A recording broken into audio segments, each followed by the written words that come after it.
నమస్కారం గురుగారు. నమస్కారం మా సృజన. గురుగారు, కృష్ణాష్టమి, మరి కృష్ణాష్టమి వస్తుంది. ఈ కృష్ణాష్టమి రోజున కృష్ణుని ఎలా ఆరాధించాలి, అలాగే ప్రత్యేకంగా ఉట్టి కొడుతూ ఉంటారు. అసలు ఈ ఉట్టి కొట్టడం ఎలా వచ్చింది అంటారు, ఒకసారి తెలియచేయండి. శ్రీకృష్ణ జన్మాష్టమి అంటాం. ఇది భాద్రపద మాసంలో మనకి ఈ యొక్క శుక్లపక్షంలో తర్వాత మనకి అష్టమి తిథి రోజున, బహుళ పక్షంలో అష్టమి తిథి రోజున వస్తుంది.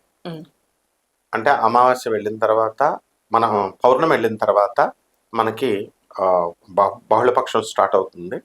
అక్కడ అమావాస్యకు ముందు వచ్చే 8వ రోజు అనమాట. దీన్ని కృష్ణ జన్మాష్టమి అంటాం. ఇందులో 2 రకాల కృష్ణాష్టములు ఉంటాయి. స్మార్తులు బ్రాహ్మణులు చేసేదేమో తిథిని చూసి చేస్తాం అష్టమి అని. వీళ్ళేమో వైష్ణవులేమో నక్షత్రాన్ని చూస్తారు, రోహిణి నక్షత్రం వస్తేనే చేస్తారు. సో ఈ జగన్నాథుడైనటువంటి శ్రీ మహావిష్ణువు రాక్షస సంహారం చేయడం కోసం, తర్వాత అంటే రాక్షసులు అంటే మనమే, దుష్టత్వం ఎక్కువైపోయి మనలో ఉన్న క్రౌర్యము ఇవన్నీ ఎక్కువైపోతే దాన్ని సప్రెస్ చేయడానికి, మనల్ని మార్చడానికి వచ్చినటువంటి గొప్ప అవతారం. వైస్ కింగ్ అంటాం కృష్ణుడిని. శ్రీకృష్ణ పరమాత్మ పర్వతం ఎత్తుతాడు, గోవర్ధనగిరి. అది ఎంత ఉంటుందో తెలుసా? 14 కిలోమీటర్ల పైనే అనమాట. వెళ్తూ ఉంటే మనం గోవర్ధనగిరి మన బృందావనం దగ్గర వెళ్తుంటే అంత పెద్ద పర్వతం. ఏమిట్రా ఎంత అంటే కృష్ణుడికి లెవెల్ తగ్గట్టుగా ఉంటుంది.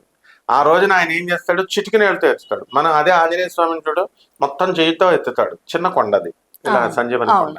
అంటే ఆంజనేయ స్వామికే బాస్ కదా కృష్ణుడు. మరి ఆయన బాసే పెద్దోడు కాబట్టి ఆంజనేయ స్వామి అలా భావిస్తాడు, మా బాస్ అని. కాబట్టి ఆయన కృష్ణుడికి లెవెల్ తగ్గట్టే చిటికినంతో పెద్ద కొండనెత్తుతాడు. నెంబర్ 1. నెంబర్ 2, కృష్ణుడిని నమ్మినటువంటి వాళ్ళంతా కూడా, ఇంత చిన్న కుర్రాడు, 5 సంవత్సరాల కుర్రాడు, ఇలా ఎత్తేసి చిటికినేల మీద ఉంచుతున్నాడు, కింద పడేస్తాడేమో పొరపాటున మొయ్యలేక అని చెప్పి నమ్మని వాళ్ళంతా బయట ఉన్నారు, నమ్మిన వాళ్ళంతా కింద ఉన్నారు. నమ్మని వాళ్ళంతా ఇంద్రుడి యొక్క, వరుణుడి యొక్క దీనికి, గాలికి, వర్షానికి పోయారు. వాళ్ళంతా వీళ్ళు సేవ్ చేయబడ్డారు. అంటే కృష్ణాష్టమి రోజున మనము కృష్ణుడికి మఖన్ చోర్ అని పేరు ఉంది. ఆ రోజున మనం మఖన్ అంటే వెన్న పెట్టాలి. తర్వాత రణచోర్ అని ఇంకో పేరు కూడా ఉంది. యుద్ధంలో నుంచి పారిపోతాడు ఆయన కృష్ణుడు. అమ్మాయిల మనస్సులను దొంగిలిస్తాడు ఆయన. అమ్మాయిలు అంటే ఎవరు? ఋషులు, గోపికలు. వీళ్ళంతా కూడా ఒక ఎమ్మెల్యే వచ్చేటప్పుడు బిల్డప్ కి ఒక 10 మందిని వేసుకొస్తాడు ఎక్కడికన్నా మీటింగ్ కి. ఎందుకు? బిల్డప్ అంటారు దాన్ని. ఉంటేనే ఆయన ఎమ్మెల్యే అంటారు, లేదా ఎవడో పట్టించుకోడు అనమాట. అలాగే చచ్చిపోయేటప్పుడు కూడా రాజకీయ నాయకులు, మా రాజశేఖర రెడ్డి గారు చనిపోయినప్పుడు మొత్తం వరుసపోయారు, 4-5 పోతారు ప్లేన్ క్రాష్ లో. అలా అంటే పరివారంతో. అలాగే శ్రీకృష్ణుడు పుట్టినప్పుడు ఋషులు, దేవతాగణాల పైన ఉంటారు. ఋషులతో, మిగతా దేవతలతో, గోపికలుగా అలా పుట్టాడు అనమాట. కృష్ణుడు ఎక్కడ పుట్టాడు? జైల్లో పుట్టాడు, మధురలో. మరి అక్కడే గోకులంలో పెరిగాడు. అక్కడే రాధమ్మ తల్లి, రాధాకృష్ణులకి వివాహం కాలేదని చాలా మంది అనుకుంటారు. ఇది ముఖ్యంగా తెలుసుకోవాలి. రాధాకృష్ణుల వివాహం కృష్ణావతారానికి అంటే కూడా ముందే అయిపోయింది. బ్రహ్మదేవుడే స్వయంగా చేశాడు. విష్ణు పురాణం, భాగవతంలో అన్నిటిలోనూ ఉంది.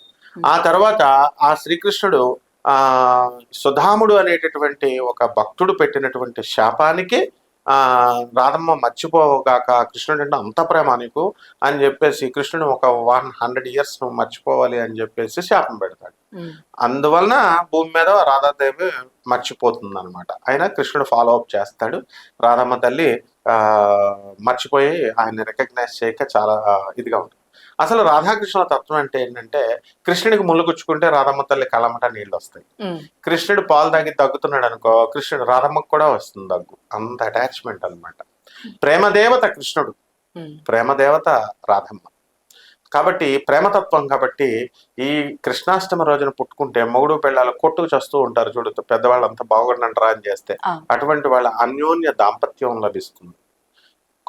ఈ విధంగా మనం అందరితో మనం శత్రుత్వము, ఫైటింగ్లు పెట్టుకుంటాం, అన్నీ పోతాయి. అంతా ప్రేమతత్వం వచ్చేస్తుంది.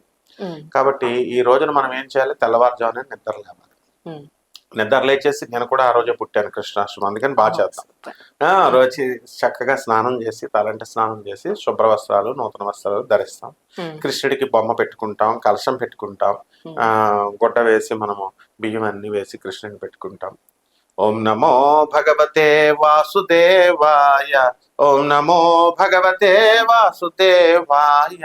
ఓం నమో భగవతే వాసుదేవాయ. ఓం నమో భగవతే వాసుదేవాయ. ఓం నమో భగవతే వాసుదేవాయ. ఓం నమో భగవతే వాసుదేవాయ. ఓం నమో భగవతే వాసుదేవాయ. ఓం నమో భగవతే వాసుదేవాయ. ఇలా ఇది ద్వాదశాక్షరి మంత్రం అంటాం. ఇలా మెలోడియస్ గా స్వామివారిని ఆ రోజంతా కూడా ధ్యానం చేసుకుంటే మొత్తం మనం చేసిన పాపాలు ఇవన్నీ కూడా పోతాయి. ఆ తర్వాత నెక్స్ట్ శ్రీకృష్ణుడికి అసాధ్యమైనటువంటి పని ఏది ఉండదు. కాబట్టి మనము చక్కగా కృష్ణుడికి వెన్న పెట్టి, ఆయన ఎందుకు వెన్న దొంగలిస్తాడు గోపికల ఇళ్లలో అంటే, వెన్న అంటే మన భక్తుల యొక్క పాపాలను దొంగిలిస్తాడు అన్నాడు, వాళ్ళ కర్మలను దొంగిలిస్తున్నాడు. మనం కుళ్ళిపోయిన వస్తువు ఎవరన్నా మన ఇంటికి చుట్టాలు వచ్చారనుకో, కుళ్ళిపోయిన వస్తువు ఏదైనా తినండి అని పెడతామా? అసలు మనం పాపం తగులుతాను పెట్టరు. కానీ చాలా మంది ఉన్నారు బిర్యానీ రాత్రి తెచ్చుకొని పాడైపోయింది మర్నాడు వాళ్ళకి పెట్టేవాళ్ళు ఉన్నారు కొంతమంది. మనం ఎలా అయితే మంచిది వస్తువు దేవుడికి, మన గురువులకి, మన తల్లిదండ్రులకి పెట్టమో, ప్రేమ ఉన్నటువంటి వాళ్ళకి పెట్టమో, అందువలన వాళ్ళు కూడా కృష్ణుడు కూడా ఏం చేస్తాడు, మన కర్మ అంటే కుళ్ళిపోయింది మన దగ్గరే ఉంచుకుంటున్నాం, అది తీసి పడేస్తాడు. అందుకని మఖన్ చోర్ అన్నారు. అలాగే అర్జునుడు బేభత్సంగా యుద్ధం చేస్తున్నప్పుడు కర్ణుడు విజృంభించి చేస్తే ఈ రోజు అర్జునుడు ఓడిపోతాడని కృష్ణుడికి తెలుసు. అందువలన ఇది సరైన సమయం కాదు అని చెప్పేసి పారిపోతుంటే అర్జునుడు అంటాడు, చిచి నా పరువు తీస్తున్నావు కృష్ణ, అర్జునుడు కర్ణుడి చేతిలో ఓడిపోయి పారిపోతున్నాను అనుకుంటారంటే, నాకు పేరుంది రణచోర్, అది తెలుసా నీకు, యుద్ధం నుంచి పారిపోతా నేను అని పారిపోతాడు.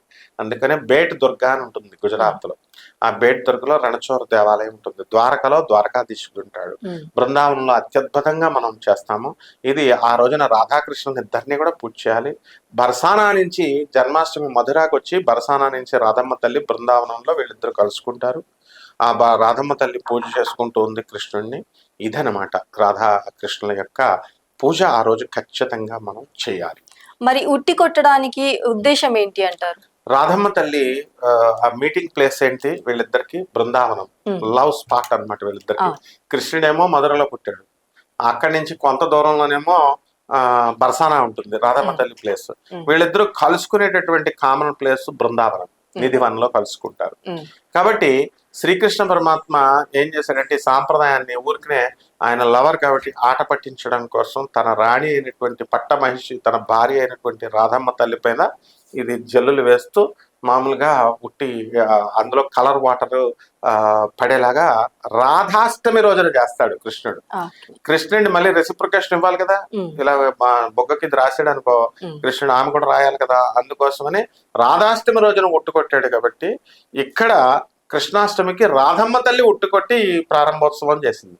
అందుకనే కృష్ణుడు చాలా అభిమానిస్తారు నార్త్ ఇండియాలో. అందువల్ల మనం కూడా ఎందుకు చెయ్యం కృష్ణుడికి, అందువల్ల ఉట్టి కడతాము. యువకులంతా కూడా ఆ రోజు వాళ్ళు నీళ్లు పోసేస్తూ ఉంటారు, ఎవరైతే కొడుతూ ఉంటారో దానిపై నీళ్లు. లాస్ట్కి ఫైనల్గా ఆ ఉట్టిలో ఇలా కొడతాము.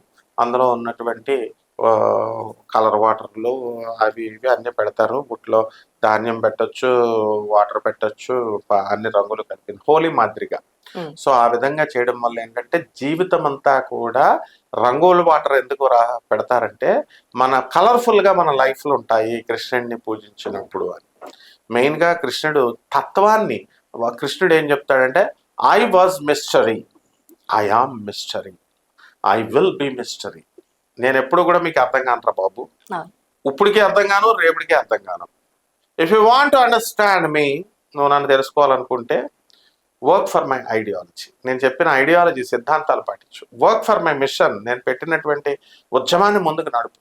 దెన్ యూ కెన్ అండర్స్టాండ్ మీ, అప్పుడు నువ్వు అర్థం చేసుకుంటావు అన్నాడు. మనకి కృష్ణుడికి మనం ఎందుకు, ఎవరు చెప్పారు కృష్ణుడు నిద్రపోడని? యశోదాదేవి పెట్టినంతగా భోజనము, మీరాబాయి నిద్రపుచ్చినంతగా ఇలా చేయలేదు కాబట్టి మనకు కనబడ్డు. మీరాబాయి, సక్కుబాయి, యశోద వీళ్ళందరూ లాగా మనం ప్రేమించినప్పుడు కృష్ణాష్టమి రోజున మనం ఆ విధంగా చేస్తే కృష్ణుడు ఖచ్చితంగా మనకి లభ్యమవుతాడు. అలాగే గురుగారు, కృష్ణాష్టమిని ఎలా జరుపుకోవాలి, అసలు ఉట్టి కొట్టడానికి ముందు రహస్యం ఏంటి అనేసి కూడా చాలా చక్కగా వివరించారు గురుగారు. ధన్యవాదాలు. ధన్యవాదాలు. లైక్ చేయండి, షేర్ చేయండి, సబ్స్క్రైబ్ చేయండి. మరిన్ని వీడియోల కోసం బెల్ సింబల్ పై క్లిక్ చేయండి.